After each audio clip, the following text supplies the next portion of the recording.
नमस्कार. श्री ज्ञानेश्वरी गूढार्थ दीपिका भाग 81 भाग भाग 82 भाग 82 81 नाही 82.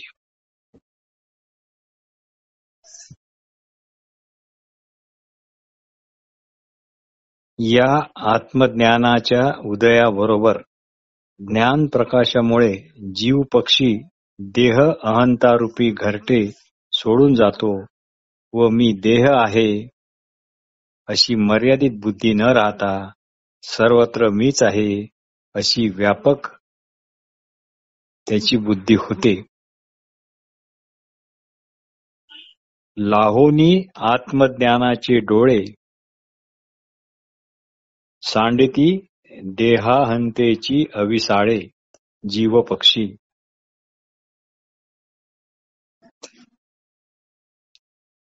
आत्मज्ञान झाले असता मी देह आहे अशी मर्यादित बुद्धी न राहता सर्वत्र मीच आहे अशी व्यापक बुद्धी निर्माण होते.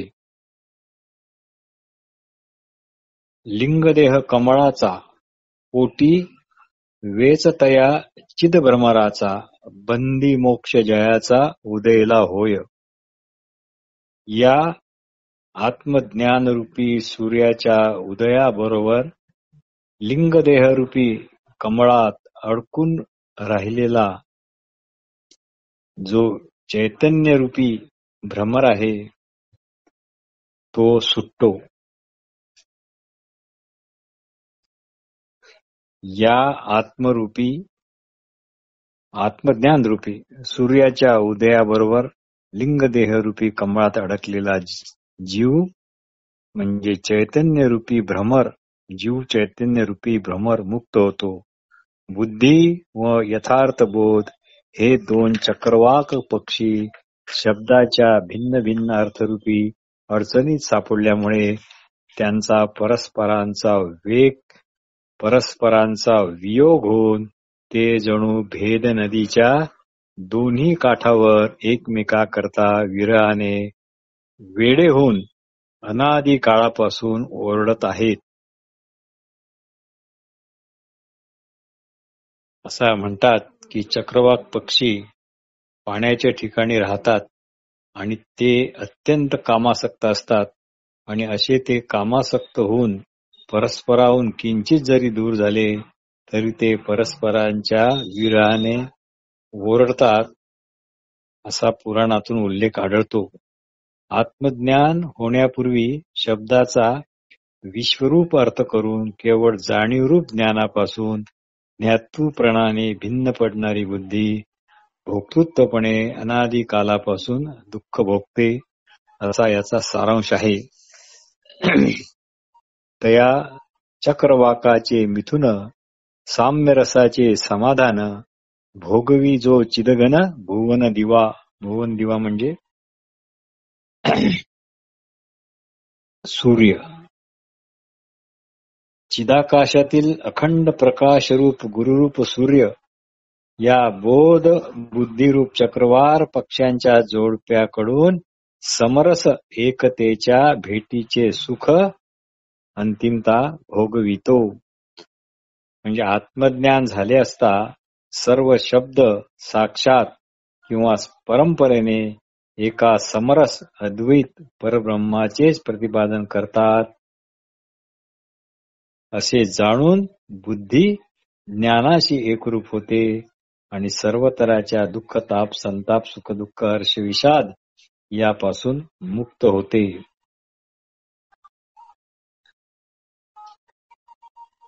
या गुरुरूपी सूर्यप्रकाशामुळे भेदाची चोरवेळ नाहीशी होते व परमार्थ मार्गाने जाणारे वाटसरू आनंदाने आत्मानुभवाच्या वाटेने जाऊ लागतात. रिघती आत्मानुभव वाटे पांथिक योगी म्हणजे जेणे पाहलिया पहाटे भेदाची चोरळी फिटे रिघती आत्मानुभव वाटे पांथिक योगी.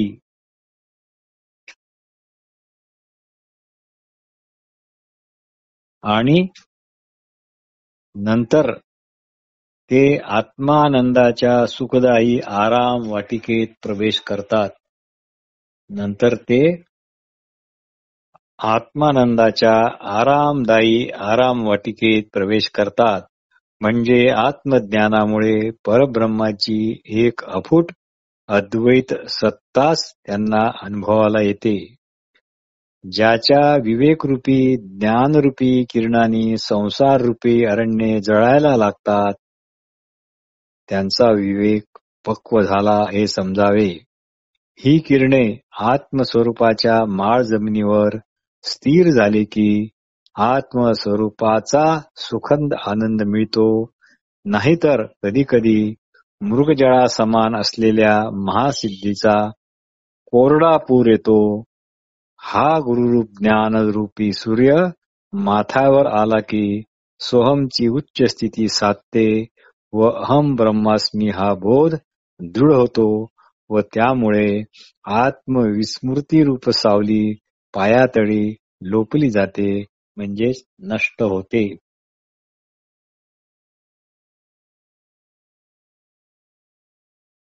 विवेकरूपी किरणाने ज्ञानरूपी सूर्यकांत मण्यातून निघणाऱ्या ठिणग्यांचा प्रकाश संसार अरण्यरूप जाळतो. ज्याच्या तीव्र किरणरूपी समुदाय आत्मस्वरूपी माळ जमिनीवर स्थिर झाला असता महाशुद्धीचा जो जगतरूप पूर येतो ते म्हणजे मृगजळ होय, असेही आपण म्हणू शकतो. आत्मस्वरूपाला इथे ज्ञानेश्वरांनी उखर म्हणजे माळ जमिनीची उपमा देऊन परब्रह्मापासून जगत उत्पन्न होणे शक्य नाही हेच वेगळ्या अर्थाने सुचविले आहे.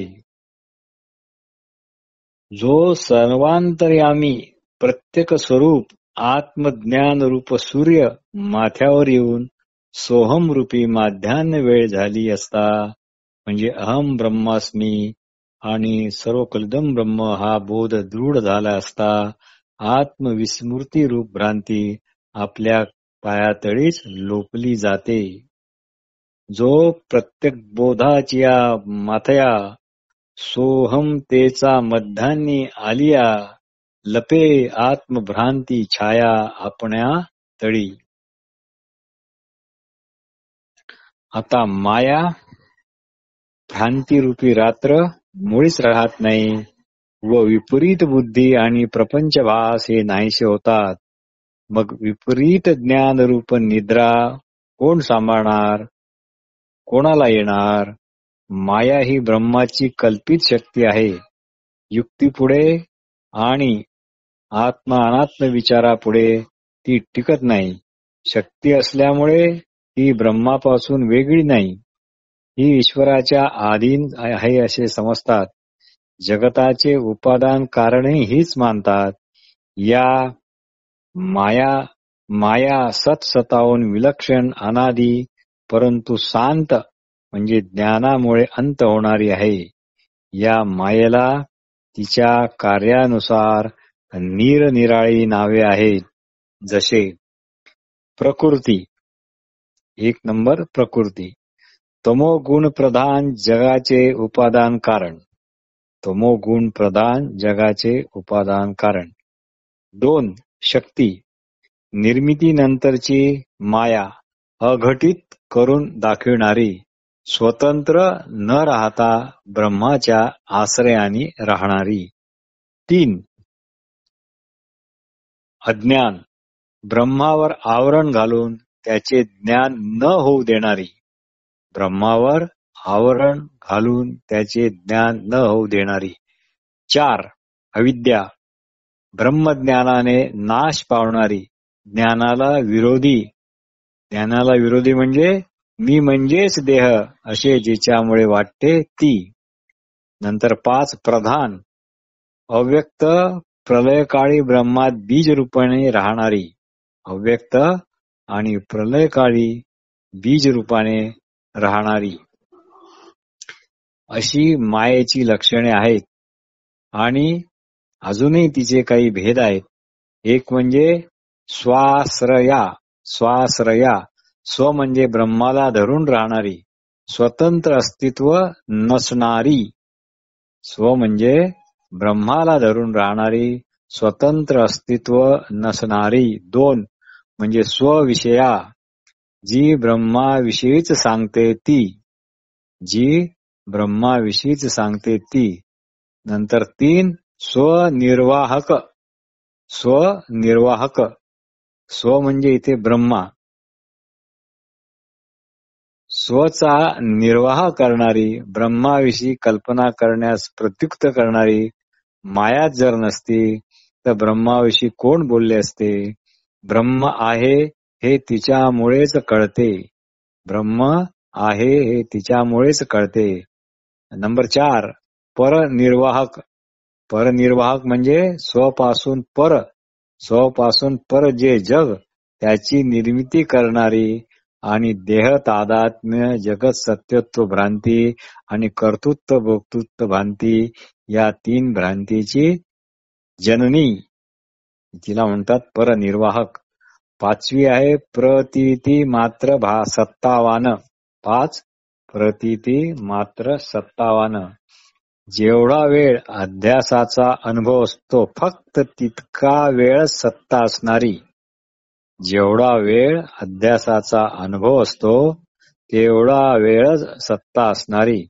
नंबर 6 बाधयोग्य. बाधयोग्य अधिष्ठान ब्रह्माच्या ज्ञानाने बाधित होणारी. अधिष्ठान ब्रह्माच्या बोधाने बाधित होणारी.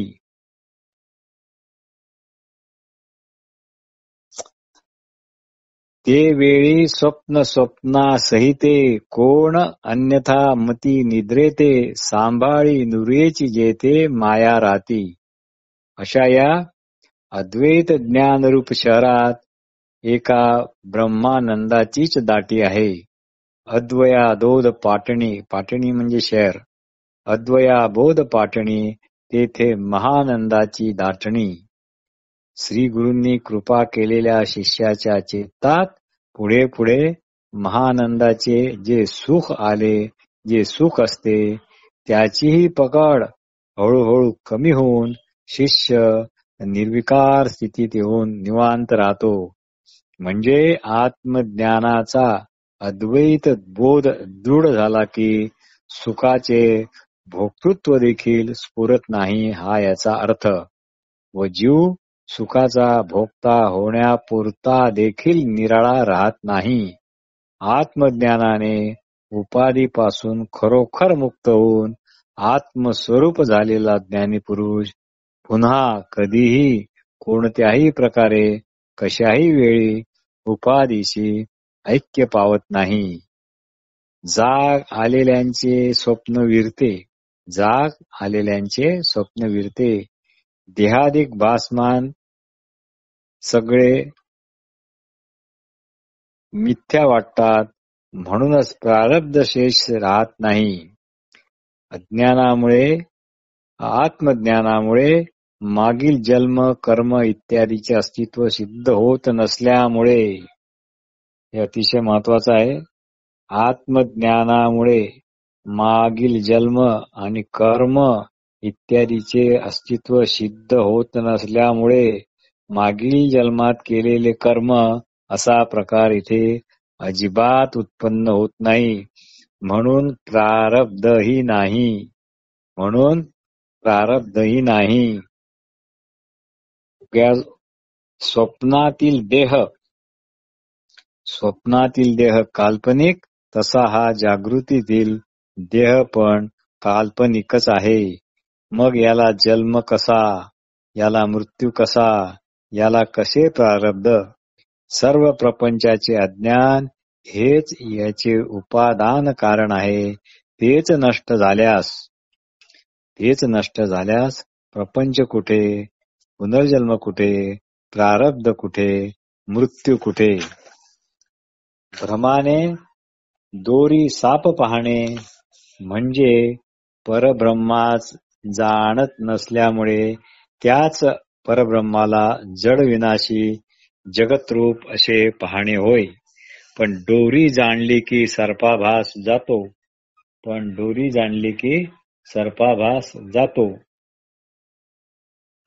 तसे अधिष्ठानभूत परब्रह्माचे ज्ञान झाले की जगताचा जड विनाशी असा भास किंवा भ्रम नाहीसा होऊन तेथे एका चिद्विलासाचाच अनुभव येतो, असे श्री शंकराचार्य अपरोक्षानुभूती या ग्रंथात म्हणतात. संचित क्रियामाण भक्ता प्रारब्ध नाही जाण, असेही तुकाराम महाराज आपल्या एका अभंगात म्हणतात.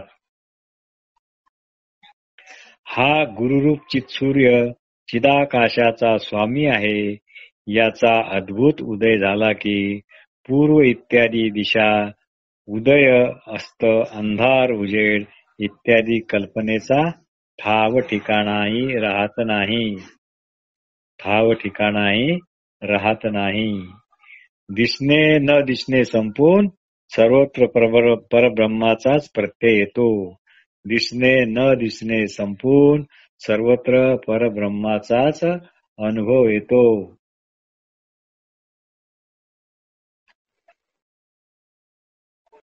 मग अशा चित्स्वरूपी श्री निवृत्तीनाथाची शब्दाने केलेली स्तुती त्यांच्या स्वरूपाला बाधक असल्यामुळे मी केवळ वारंवार नमन करतो, असे ज्ञानेश्वर महाराज येथे म्हणत आहेत. मौनाला मिठी मारूनच श्री गुरुची स्तुती करावी लागते. मौनाला मिठी मारूनच श्री गुरुची स्तुती करावी लागते. मौनाचिया या मिठिया वाणिजे. आपल्या ठिकाणी सेवकपणा घेऊन शब्दरूप स्तोत्रांचे अलंकार तुम्हाला लिहित आहे, त्याबद्दल क्षमा करा, असे श्री ज्ञानेश्वर महाराज श्री गुरूंना म्हणतात. क्षमा याचनेमुळे ग्रंथ कर्तृत्वाधिकाचा अहंकार उठत नाही. एखादा दरिद्री जेव्हा अमृताच्या समुद्राला पाहुणचार म्हणून शाक भाज्या आणायला जरी धावला, तरी त्याच्या मूर्खपणाला न असता त्याच्या आनंदाकडे लक्ष द्यायला हवे. तेजपुंज सूर्याला काकडा आरतीने म्हणजे काड वातीने ओवाळले तरी भोळ्या भक्तीकडेच पाहावे. जन्मदात्री आई लेकरांच्या कोणत्याही चेष्टेचा आनंद मानते. गावातील पाण्याला घेऊन आलेला ओघाला गंगा बाजूला हो असे थोडीच म्हणते.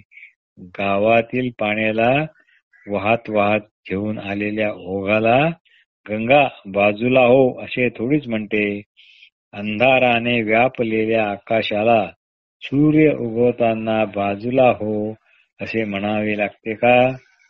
त्याप्रमाणे भेदबुद्धीच्या तराजूत सूर्योदिकांची उपमा रूप वजने टाकून तुझी तुलना केली, म्हणून तू या अपराधाची मला क्षमा कर. वेदांनी शब्दांनी तुझे वर्णन केले, ते अपराध तुम्ही पोटात घातले, तसे माझे घाला. गीता या नावाचे आवडते प्रसादामृत माझ्या वर्णनाचा विषय झाले आहे. असे वाटते की माझ्या वाणीने सत्य बोलण्याचे जे कल्पनारूप तप केले, त्या तपाला जणू काय हे गीतारूपी एखाद्या अफाट बेटासारखे असे हे फळ प्राप्त झाले आहे. माझी या सत्यवादाचे तप वाचा केले बहुत कल्प तया फळांचे हे महाद्वीप पातली प्रभू. तया फळांचे हे महादीप. ओ सद्गुरुनाथा, जीवपणाच्या अरण्यातील मरण गावात मी अडकलो होतो, पण तुम्ही माझी दुर्दशा दूर केली. कारण अविद्येचा फाडशा पाडणारी गीता नावाची जणू तुझी अगाध कीर्ती आम्हाला श्रवणरूप म्हणून प्राप्त झाली. दरिद्री माणसाच्या घरी अचानक महालक्ष्माने येऊन बसावे, तसे आमचे झाले. दरिद्री माणसाच्या घरी अचानक महासत्य महालक्ष्मीने येऊन बसावे तसे आमचे झाले. आता आम्हाला दरिद्री कोण म्हणेल? आता आम्हाला दरिद्री कोण म्हणेल? अंधाराच्या ठिकाणी दैवाने सूर्य प्राप्त झाला तर तो अंधारच जगाकरता प्रकाश होणार नाही का? तसा मी केवळ तुमच्या कृपेमुळे आकाश पुष्पाचा वास घेण्यासारखे हे दुर्दम्य असे गीता विवरणाचे कठीण काम करीत आहे. म्हणून तुझे प्रसादे मी गीता पद्म अगाधे निरूपीन जे विशदे ज्ञानदेव म्हणे. तर या मागील 15व्या अध्यायात आपण श्रीकृष्णाने वेदांत शास्त्रातील सारभूत सिद्धांत सांगितला. चांगल्या वैद्याने शरीरात भिनलेले दोष आणि विष दूर करावे, तसे वृक्षाच्या रूपक परिभाषेने संपूर्ण उपाधीचे वर्णन अतिशय छान केले. जे वृक्ष रूपक परिभाषा केले उपाधी रूप अशेषा असे ज्ञानेश्वरांनी या बाबतीत म्हटले आहे. कुटस्थ अक्षर पुरुषांचे वर्णन यातच आहे. मायेला आधार होणाऱ्या चैतन्याविषयी पण इथे सांगितले. नंतर आत्मप्राप्तीला अत्यंत जवळचे अंतरंग साधन जे ज्ञान हे भगवंताने सांगितले. म्हणून आता या 16व्या अध्यायात काही सांगायचे असे महत्वाचे राहिले नाही. यामुळे जाणत्याचे पूर्ण समाधान झाले. यामुळे जाणत्याचे पूर्ण समाधान झाले व जे मुमुक्षु आहेत त्यांची मात्र अजून ऐकण्याची इच्छा झाली.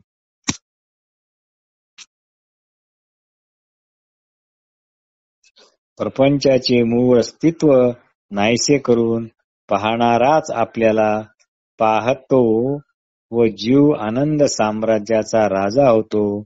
इतके ज्ञान सामर्थ्यवान आहे. याच ज्ञानोपायाला सर्व उपायांचा राजा म्हणतात. हा सम्यक ज्ञानाचा राहो उपाया माझी. नमस्कार.